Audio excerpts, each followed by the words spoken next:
Open kimono. I find myself considering a comment on my Facebook page that stated that until this person had started following me, he didn't know I was such a deep thinker. Being me, I immediately jumped to the conclusion that this individual must think he knows me. Then two other thoughts jumped in, the first being, dang, I wonder what he thought of me before. Yeah, I always worry about what others think of me. I'm trying hard to break that habit. The second thought was about how little we really know one another and whether Facebook is even a place to figure someone out. Speaking for myself, I suspect if one were to read my Facebook posts over, let's say a month, they would likely get some deeper insight into what I'm about and what I'm not. On the other hand, based on the printed word, which only goes so far, you might wrongly end up assuming I'm one way or another because of what I've written.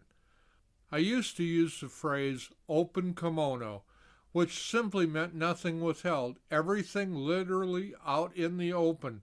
What you see is what you get. I don't use that term much anymore. I learned my lesson with that one. I used it once many years ago. The results were a complete disaster for me in almost every part of my life. It came to where I believe I had only two choices left. In the end, the choice I made was to give all my guns to one of my son-in-laws.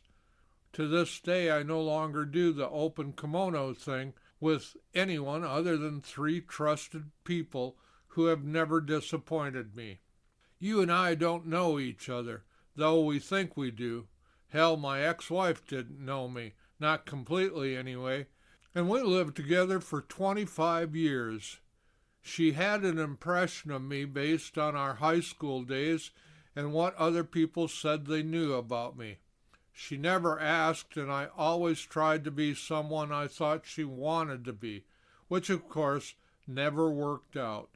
Though I appreciate the comment that person left for me on Facebook, I don't really know if it was said with condescension or with, perhaps, dare I say it, a touch of admiration.